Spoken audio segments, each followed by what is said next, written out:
Vamos a invertir lo que se ha hecho hasta ahora. Hasta ahora era el Partido Popular, el partido de los corruptos, el partido del IBEX 35, gobernaba de forma muy servil con los poderosos y muy dura y muy fuerte con los débiles, con la mayoría, con los humildes. Y esa ha sido su forma de gestionar, eso son las amnistías fiscales y los recortes. Es ser muy fuerte con quien menos tiene y con quien menos capacidad tiene para quejarse, y ser muy servil, muy cariñoso, muy atento, muy cuidador con quien tiene las cuentas en Panamá o las cuentas en Suiza.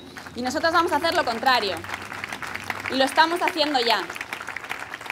Y por eso estamos invirtiendo en las prioridades. Nosotros vamos a ser muy tiernas, estamos siendo muy tiernas, muy cuidadosas, muy cariñosas con las mayorías sociales de nuestras ciudades, con la gente que peor lo pasa, con la gente más vulnerable y con toda nuestra mayoría de ciudadanos y de ciudadanas. Y muy firmes y muy poderosas contra los que durante tanto tiempo han estado saqueando lo público y utilizándolo en beneficio de sus amigos y de sus familias.